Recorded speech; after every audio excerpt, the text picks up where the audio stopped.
Saya Nasya Putri Stefani. Baik, kami di sini akan mempresentasikan hasil dari diskusi kami bersama dengan judul gangguan stres dan psikofisiologis, yaitu stres pasca trauma, kardioasma, dan kesehatan.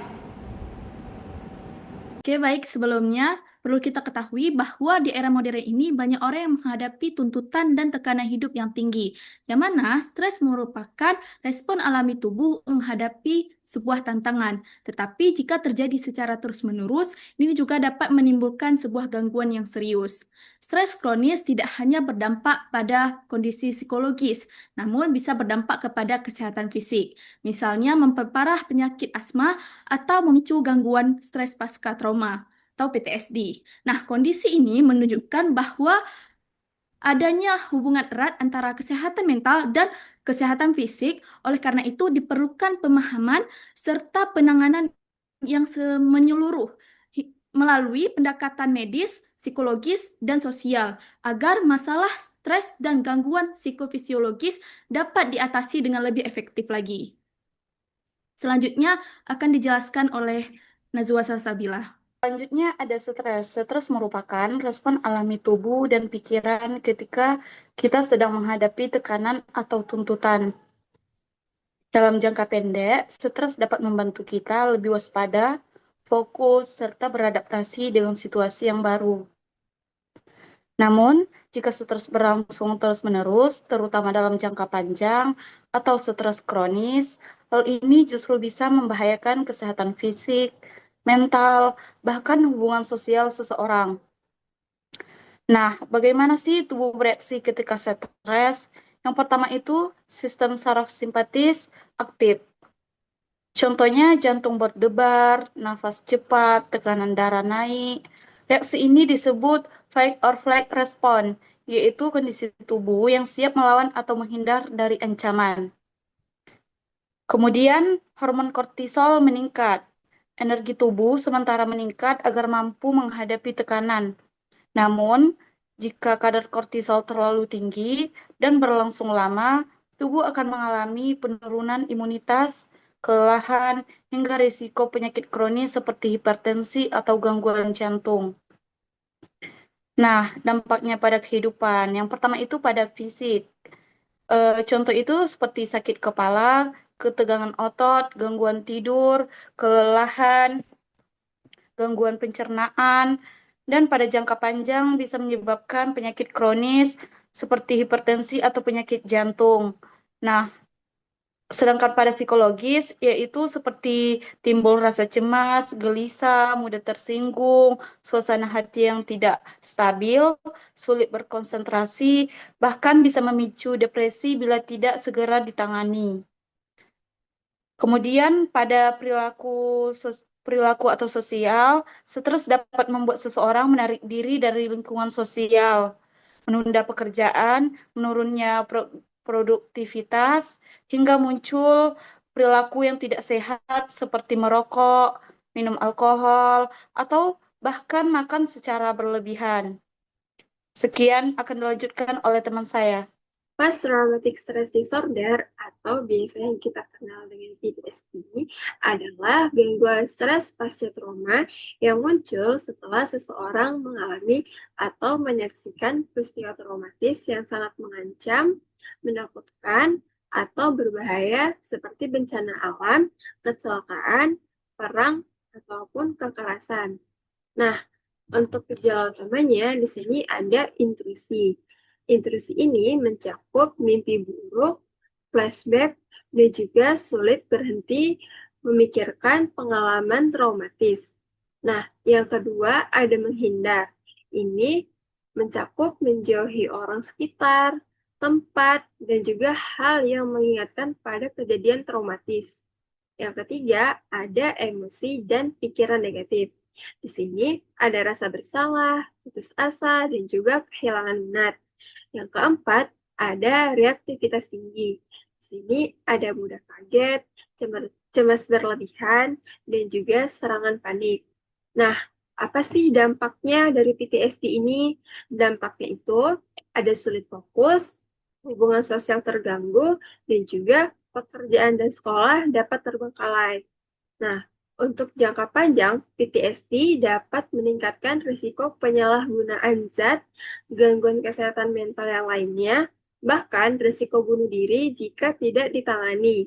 Dengan kata lain, PTSD bukan hanya sekedar rasa takut setelah trauma, tetapi gangguan serius yang dapat mengganggu kualitas hidup seseorang secara menyeluruh.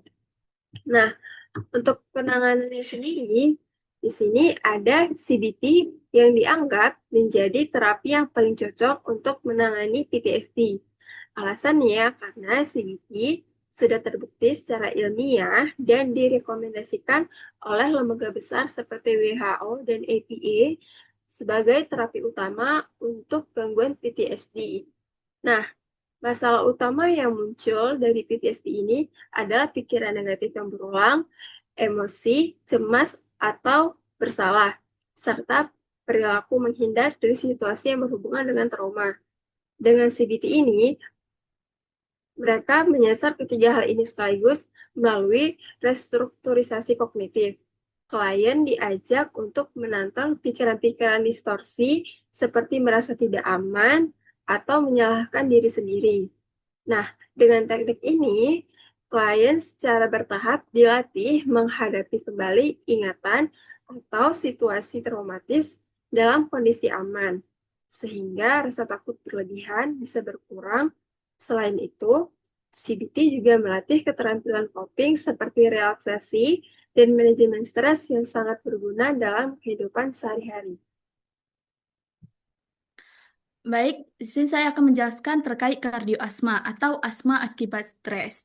Nah, pada dasarnya penyakit asma ini biasanya kambuh itu akibat asap rokok, polusi udara, dan juga menghirup zat-zat kimia. Nah, namun perlu kita ketahui bahwa penyakit asma juga bisa kambuh akibat tekanan yang ada pada diri dia, mau itu tekanan emosional ataupun tekanan stres. Nah, di sini dapat kita lihat bahwa ada 3 pemicu utama yang menyebabkan penyakit asma ini bisa kambuh. Yang pertama, ketidakpastian. Takut pada hal yang tidak bisa diprediksi. Contoh, serangan asma tiba-tiba. Nah, ketika seseorang penderita asma ini berada di situasi yang tidak bisa ia prediksi. Nah, di situ dia contohnya itu ketika orang terdekatnya itu meninggal. Nah, di situ dia akan mengalami tekanan yang cukup berat sehingga dapat menimbulkan serangan asma secara tiba-tiba. Yang kedua, tidak bisa mengontrol emosi atau situasi. Mudah marah atau panik, ini juga dapat memperburuk gejala. Nah, ketika seorang penderita asma ini tidak bisa mengontrol emosinya, di situ di situasi yang membuat dia kesal, di situ dia akan marah-marah dan juga panik. Dan di situasi itu juga dia dapat memperburuk gejala yang ada pada diri dia. Yang ketiga ada tekanan berlebihan, yang mana stres berat membuat hormon kortisol meningkat hingga ini memicu kambuh. Nah, ketika seorang penderita asma ini memiliki tekanan berlebihan, contohnya itu ketika ia ingin memenuhi ekspektasi orang tuanya itu terlalu berlebihan, sehingga dia dapat membuat perasaannya itu bisa tertekan dan juga dapat membuat stres yang berkepanjangan. Dan juga ini dapat membuat hormon kortisol pada dirinya itu bisa meningkat dan membuat kekebalan tubuh yang ada pada dirinya itu bisa menurun. Contoh kasus yang bisa kita lihat di sini ada seorang anak yang menderita penyakit asma, ia merasa tertekan akibat nilai sekolahnya yang rendah. Di situ dia akan mengalami stres yang tinggi sehingga penyakit asmanya itu bisa kambuh lebih sering. Solusi yang dapat diberikan kepada penderita penyakit asma yaitu dengan medis, yaitu dengan menggunakan obat untuk mengendalikan gejala fisik. Yang kedua itu psikologis, yaitu dengan merelaksasikan diri, mindfulness, yang mana dia dapat mengontrol pikirannya itu untuk tidak lagi memikirkan hal-hal yang sudah terjadi di masa lalu dan juga tidak perlu mencemaskan hal-hal yang akan terjadi di masa depan. Kemudian dia dapat memanajemen emosinya itu dengan stabil dan juga ini memerlukan konseling. Yang ketiga, sosial, yang mana dukungan dari keluarga dan juga teman ini berperan penting bagi dia untuk bisa menstabilkan emosinya dia dan juga bisa menurunkan tekanan stres yang ada pada diri dia. Yang keempat ada pendekatan holistik, yang mana ini ada gabungan medis, psikologis, dan juga dukungan sosial. Selanjutnya akan dibahas oleh Hansa. itu ada kesehatan, di mana faktor yang memengaruhi kesehatan mental dan fisik itu ada dua. Yang pertama internal, yang kedua itu ada eksternal. Di mana internal ini yaitu kepribadian. Kepribadian ini adalah sifat dan karakter seseorang memengaruhi cara menghadapi masalahnya. Lalu ada kondisi fisik, yaitu kesehatan tubuh secara umum. Lalu ada kematangan, di mana tingkat kedewasaan dalam berpikir dan bertindaknya. Lalu ada cara berpikir, yaitu eh, apakah cenderung berpikir positif atau negatif. Lalu ada keberagaman, di mana keberagaman ini eh, yaitu keyakinan serta tujuan hidup bisa menjadi penopang kekuatan dan mental. Lalu ada makna hidup. Selanjutnya itu ada eksternal, di mana eksternal ini adalah eh, ekonomi. Ekonomi ini adalah kondisi finansial sering menjadi sumber stres.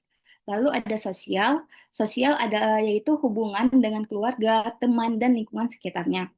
Lalu ada budaya, yang mana budaya itu adalah aturan dan nilai di mana di tempat kita tinggal.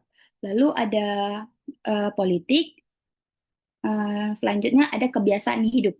Kebiasaan hidup itu seperti pola tidur, pola makan, dan kebiasaan hidup, gaya hidup kita sehari-hari. Lalu, bagaimana pikiran dapat memengaruhi tubuh? Eh, Pikiran dan emosi ternyata punya dampak langsung pada kesehatan fisik. Otak menghasilkan neuropeptida, yaitu zat kimia yang menyampaikan pesan ke seluruh tubuh. Zat ini bisa memengaruhi sel, bahkan memengaruhi gen. Lalu penelitian menunjukkan bahwa hampir 90% gen manusia dipengaruhi oleh faktor eksternal, seperti gaya hidup, tingkat stres, pola makan, dan kondisi emosinya. Artinya, kesehatan bukan hanya soal warisan genetik, tapi juga bisa bagaimana kita menjaga diri dalam kehidupan kita sehari-hari. Lalu kesimpulan pentingnya ini adalah pikiran sehat membuat tubuh kita lebih kuat, yaitu jika kita berpikir positif dan tenang, tubuh akan lebih tahan terhadap penyakit. Lalu hidup seimbang, pola pikir positif, dan gaya hidup yang sangatlah penting itu mengatur mengatur tidur, makan, olahraga, serta menjaga suasana hati, membantu menjaga kesehatan fisik sekaligus mental. Nah, jadi kesimpulan yang dapat kami ambil yaitu stres pada dasarnya bisa bermanfaat, tetapi jika tidak terjadi secara kronis dapat berbahaya bagi kesehatan fisik maupun mental. Gangguan stres pasca trauma atau PTSD menimbulkan gejala yang cukup berat sehingga memerlukan terapi psikologis seperti cognitive behavior therapy atau bisa disebut dengan CBT. Sementara itu, kardiosma memperlihatkan adanya hubungan erat antara emosi dan kesehatan fisik sehingga penanganannya harus dilakukan secara holistik. Secara keseluruhan, kesehatan sangat dipengaruhi oleh cara kita mengelola pikiran, emosi, dan gaya hidup. Oleh karena itu, pencegahan terbaik adalah dengan menjalani hidup sehat dan seimbang, memperoleh dukungan sosial, serta mendapatkan penanganan medis dan psikologis yang integrasi. Baik, sekian dari kelompok kami. Kami ucapkan terima kasih. Assalamualaikum warahmatullahi wabarakatuh.